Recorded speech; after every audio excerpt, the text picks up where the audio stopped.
Daniel had always dreamed of a simple, quiet life. He moved to a small town in Texas, where his ranch stretched across wide fields, green pastures, and open skies. Every morning he fed his horses, walked through the land, and waved to neighbors passing by. Life was calm, almost perfect. He loved that his land gave him freedom, a place where he could live on his own terms. At first, the Homeowners Association, HOA, seemed harmless. They asked for clean fences, trimmed yards, and neat roads. Daniel thought, that's easy. I already take care of my place. He had no idea that this same HOA would soon bring chaos to his life. One morning, he saw workers putting up a tall fence at the entrance to his ranch. Shocked, he rushed over and asked, "What are you doing?" "This is my gate," the workers replied calmly. "We're just following orders from the HOA." A heavy feeling sank in Daniel's chest. Something told him this was only the beginning of a fight he never asked for.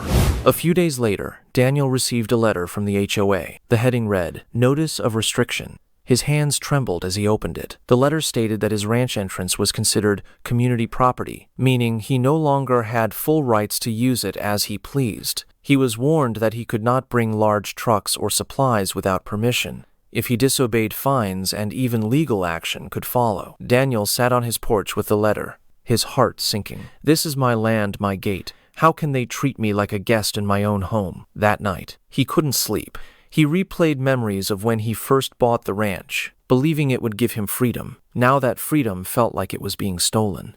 His friends sympathized but warned him, fighting the HOA isn't easy. They've got lawyers, money, and power. Daniel felt torn between going to court or just enduring the harassment. But deep inside, a stubborn fire started to grow. He whispered to himself, "I won't back down. This is my land." The new fence quickly became more than just wood and chains. It became a symbol of control. Every time Daniel needed to drive his truck in, he had to stop, unlock, and argue with HOA representatives who questioned him. Once, when a large hay delivery truck arrived, the HOA refused to let it through, claiming it overused community property. Daniel argued furiously, "This is my ranch. How can you stop me from bringing in my supplies?" The driver grew impatient, almost leaving before Daniel forced the issue. Later, he received another HOA warning letter threatening fines. Daniel felt trapped. His guests were frustrated when visiting, and even small chores became complicated. The fence wasn't just blocking his road, it was stealing his peace of mind. Each time he saw it, it reminded him that his freedom was shrinking. He realized that if he didn't act soon, the HOA might try to control even more of his land. The fence had become a battle line, and Daniel knew he needed to find a way to fight back.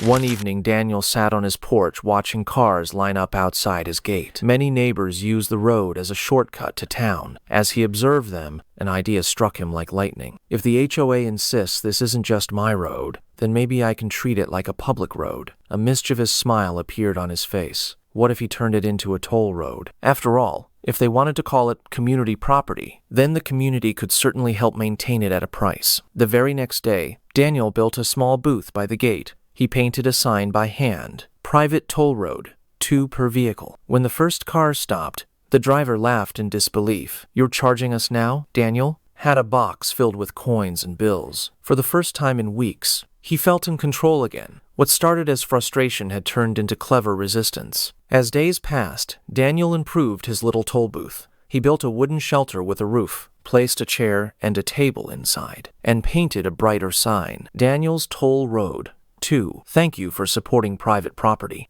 Every morning and evening, lines of cars passed through. Some drivers laughed and joked as they paid, while others grumbled. But nearly all of them handed over the money. The local paper even ran a story. "Rancher responds to HOA by creating private toll road." Reporters asked him why he did it. He smiled and said, "If it's community property, then I'm simply running it like one. And if it's private, well, I'm the owner, and this is my choice." His boldness became famous around town. Some neighbors cheered for him, saying he had stood up against unfairness. Others complained about the fee. But Daniel stood firm. "You're welcome to take the long road if you'd prefer." The toll road became more than just a booth. It was his silent protest. And people noticed. The HOA, however, was furious. They had never faced open defiance like this. One afternoon, 3 board members marched to Daniel's gate with clipboards and angry expressions. "Mr. Daniel, this stops now." One snapped, "You have no right to collect tolls. This is community property." Calmly, Daniel replied, "If it's community property, Then I'm maintaining it. I keep it clean, safe, and organized. A small toll is fair. The board threatened fines and lawsuits, but Daniel only smiled. Take me to court if you must. Either way, your argument doesn't stand. Frustrated, they laughed, but letters soon arrived. Warnings, threats, even legal notices. Daniel felt nervous, but when neighbors began showing support, his courage grew stronger. You're fighting for all of us, one said. Slowly, the HOA realized their grip was weakening. The more they pushed, the more the community sided with Daniel. Their authority was slipping, and everyone could see it. At last, the pressure flipped. The HOA had no choice but to back down. In a public meeting, they announced the fence would be removed and homeowners would not be restricted from their own gates again. Cheers spread across the neighborhood. When workers arrived to take down the fence, Daniel sat on his porch, sipping coffee, a proud smile on his face. Neighbors came to thank him. An elderly woman told him, "You showed us that one person can stand against a whole system." Daniel replied warmly, "I only stood for what was right. The real strength was all of you supporting me." Though he closed the toll booth, he kept the hand-painted sign and hung it on his porch. Daniel's toll road, too. It became a symbol of courage and cleverness. Life on the ranch returned to peace. But now Daniel lived with a stronger sense of freedom. He knew one truth for certain: no matter how powerful an organization might seem, determination and fairness could always win.